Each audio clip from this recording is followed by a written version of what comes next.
guys, it's your girl Chanel, aka nellyb, and good morning. I am back in Grenada.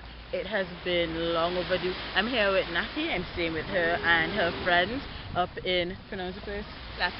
Lassiter. I was saying something totally and completely different, but Lassiter. We are just here on Grenada Beach chilling. The meetup is this afternoon, so I am so looking forward to being a part of it again this year and tagging you guys along for the ride. So stay tuned. Bye. Wow. I have here this evening, I have two special guests, well, three actually, in our midst. The first that I will introduce, he is Dr. Omowale Amulero Marshall. He's a lecturer at the St. George's University, and he's here with his lovely wife. And I also have special guest Chanel Bethel from Trinidad and Tobago. She's representing the South this evening.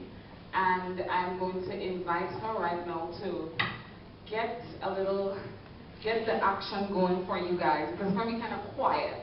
Maybe the song will bring some pepper for us, okay? So let's welcome her as she comes.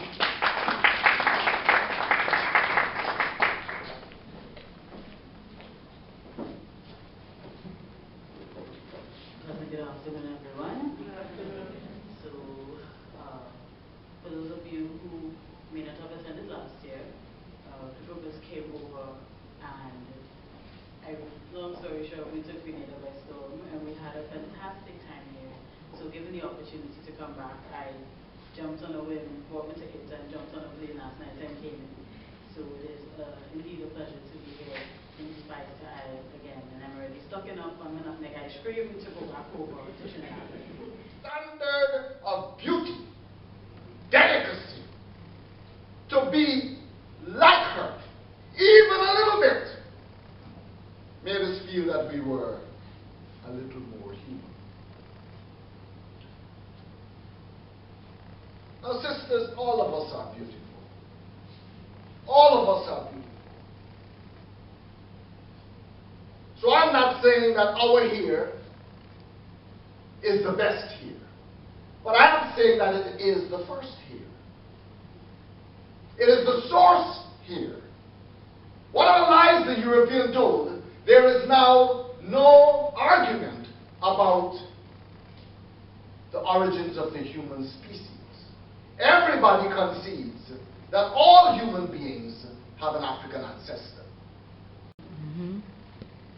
What happened to us that we have come to feel that what God gave us, on the day He was working with us, what He gave us was somehow, somebody said earlier, I think it was our sponsor and promoter, the visionary who created this event. She said, we say it's too short, too nappy. You know what it is when you take something that is created to go this way and try to make it go that way, it will feel like it's not manipulable, it's not easy to work with, because you are going against its nature. When you take your hair and try to make it look like a white woman's hair, you are going to say, it is not easy to work with this hair because it cannot become her hair unless you're salted.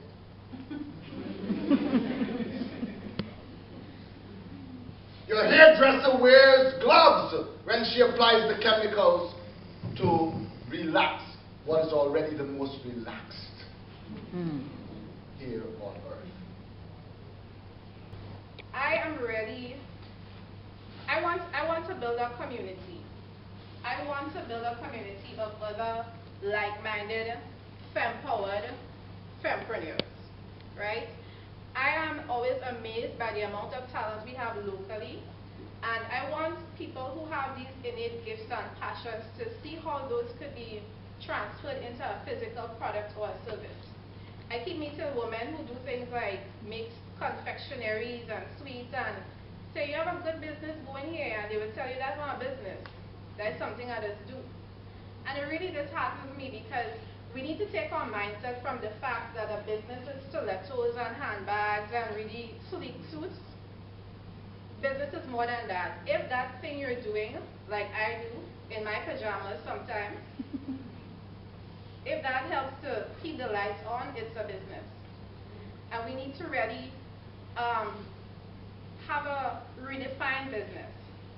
If you don't ever plan on starting a business, you're happy with your 9 to 5, and it's great for some people. It's just not ideal for others. Even so, in the interest of how the economy and global markets and trends are going, you have to understand that you have to get to the place where you shift your thinking, or as an old pastor of mine would say, shift your theology when it comes to business, right? So you need to be able to shift your mindset and see businesses in a bigger light. Because what happens is that when you start working with different businesses and you're exposed to new things, you have a hard time recognizing that this is a business model. I've had a lot of events planned. You know, I have all these ideas in my head, and I usually just take note of them. And for this, I was really, really nervous. I was really nervous. I was fearful. I'm like, oh my God, will people actually come to this? This is my first time doing this on my own. You know, last year I did it with Joanna, and it was a good cover for me because I don't like the forefront. I don't like to be in the spotlight. I like to stay behind, make sure everything is perfect, and make sure everybody is good, everybody has food, they have water. Anybody hungry? Just now. You get food soon. Yeah, so that's just me, that's just my personality. And I was contemplating, you know, getting a professional to do it, because this is not me, you know, this is not Arlene the introvert. Come on. So I remember one day I was talking with Kalana, and I was sharing the idea with her, and I was like, you know, I really think I could do this. And she was like, girl, come on, man, you can do that. You know, you have it. And that kind of helped build my confidence a bit. And also, you know, people approaching you and saying, you know, we need an event, we need something to be done. Natural hair community is growing, and we need something to attend. We want to learn, we want to, you know, meet other naturals as well. And seeing this here today, it really, really makes me happy. You know, so many people turning out, some are on the way. Yeah. So it really, really, really encouraged me, and it's still encouraging me to continue. Even when I was starting Happy Me Naturally, I was at that place where I have just lost my job. And you know, some people may be at that position, and as Kalani said, you think that, you know, you can't do anything now, but just look for an opportunity. All you need is one opportunity, just to start. All you need is just a step. You know, it doesn't necessarily have to be a business. It could be probably going and pursue a degree. Even for me, I thought I was, whoa, 30, come on. I'm not 30 yet, but hey, it's just around the corner. And come on, I want to build a family. I want to expand. I want, you know, more out of my life. And I said, if I go to school, that's going to take me back 5 years, you know. Then when I have to wait until I get a job to build a house, to do everything. But you don't have to wait for that. All you need is just one step. It could just be one course. You know, you take it, you build yourself. Whatever that you need, you want to pursue in life. You know, you don't have to wait until this big moment, this big explosion to do something. I am Janelle Porto, CEO of Virtue School of Cosmetology, Grenada. I'm a beautician, beauty consultant. I have a passion for my field. I love hair, and everywhere I go, I always stress hair care at its best.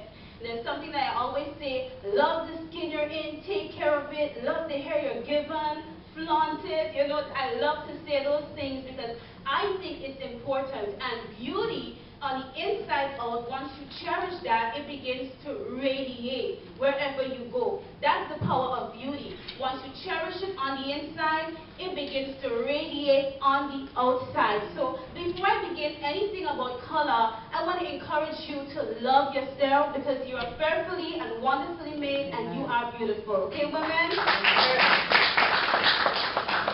So a lot of times we would say, you know what, my 4C hair, this bad hair, but we look at someone with 3 and be like, oh, she has nice hair. But 4C hair is 2, 3, 4, they're all beautiful hair. What we tend to do, we tend to go, we buy the shea butter, we buy the castor oil, the black one, we mix it with coconut oil, olive oil, and we have our mixture right there, and we let our hair have it. And we think that we're doing the best.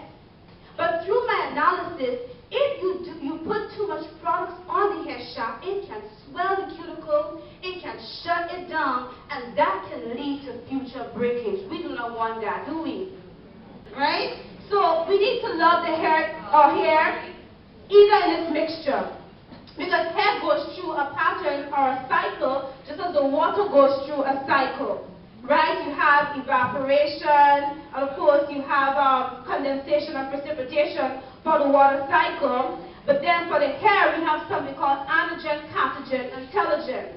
And anagen is the growing phase, where the hair grows and flourishes, in that stage. But it varies based on your ethnicity, Asian, Caucasian, African. The Asians, their hair spend 9 years in the anagen phase. So how many of you have seen an Indian with their hair on the floor? Like dropping down to the ground. You've seen pictures, right? That's because their hair stays 9 years in the anagen or growing phase. Then we have catagen.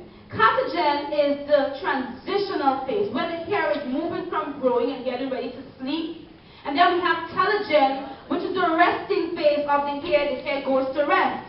Now, I have students who would have asked me well, wait now, if your hair goes to sleep, why isn't my hair bald? So I would literally tell them, not all areas of the hair goes through the same cycle at the same time. What happens, it varies. It really varies. And in the telogen phase, the hair lasts up to, let's see, goes through 4 to 7 months. And then, of course, it repeats the cycle as you're living and breathing. It's a constant repeating of the cycle over and over again. But there is something, I'm going to touch hair loss here. And I'm going to touch traction or traumatic hair loss because we do a lot of protective styling. Alopecia is a technical term for hair loss. And there are various types. You have androgenetic alopecia, which is hair loss based on hereditary. So if your mom, your dad, your grandparents have it, most likely you're going to get it, and it will begin at the crown area. And then you have alopecia areata. Alopecia areata is hair loss caused through, like, you're taking medication or you're sick, you're going through stress. You tend to have like patches, like bald patches all over your head, and they're more prominent in men than women. Then we have the traction or traumatic alopecia. Traction or traumatic alopecia is the hair and scalp going through trauma by use of thermal tools like flat irons, blow dryers, or using like alcohol-based products like gel, spritz, plaiting your hair in braids, too tight, especially at the hairline area. We're pulling and tugging. Eventually the hair says, I'm giving up, you're traumatizing me, okay? At the same time, you can place a weave in your hair, but you leave it for like 3 to 4 months because you want to overprotect until you begin to underprotect, right? So that happens, and the hair becomes exhausted, the scalp becomes inflamed, and what happens, you tend to lose the essence. The natural oils in your hair, known as sebum, begin to wear away. The papilla, which is located in the root of the hair, which is responsible for the growth, begins to wear away. And that papilla, if destroyed, the hair would not grow again, ever, ever again. Now, have you ever seen someone who would have gotten a deep cut or bruise in their hair area? You know, colloquially speaking, you say, oh, this boy got a bust head. Right? Have you ever noticed that the hair grew back? Anybody? Never did. Because it touched the papilla, and that, once it's destroyed, there is no life in the hair. Hair is already dead, but it needs our live body on to survive. So what the papilla would do, it will connect itself to our bloodstreams, provide the blood flow to our hair, and cause it to grow. But if it's not there, there is no connection from our hair to our blood or to our body. And so basically that's what happens. So if we constantly keep plaiting our hair with tight braids over and over again, we'll notice that our bulb, this sort of white, sort of round. It comes out. That's the first thing. Then we'll be like, what is going to grow back? So we start to bring on top of that, we are beginning to target the papilla. Eventually, you realize, but 4 years and my hair hasn't grown back. What's happening? Our follicles then become inactive, and our follicles are our pores. So what you would notice is that it's shrunk. It would have gotten really tight, closed in, is that the hair strands are not coming out. When the follicles are miniaturized, the hair strands are miniaturized as well, meaning that it gets really small and it gets really thin. So if you are to put a protective style in, you want to leave it for like 2 weeks, right? 2 to 3 weeks. And after that, you remove it, you treat your hair, you give your hair a good massage, and of course you sort of give a break for a while and then you can go again.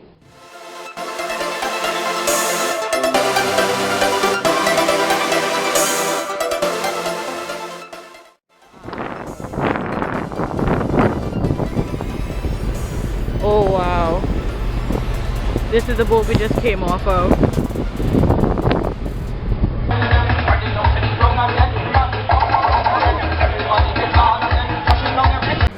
Hey guys, so I am here on Carriacou. Carriacou is a small island that's north of Grenada. It's part of Grenada essentially, and we just had lunch. Alina and Naki are somewhere behind. They have the regatta going on right now, so we're just gonna check that out, take a little tour. Okay, and we're gonna head to the beach.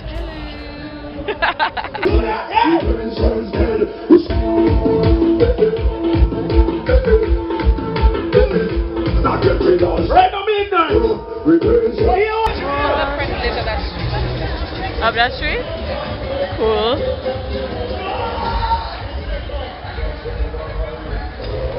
And the supermarket's closed.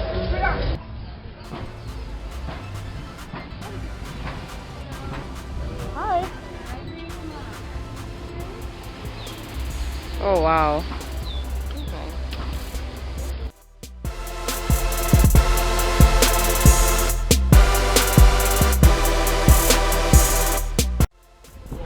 Oh yeah.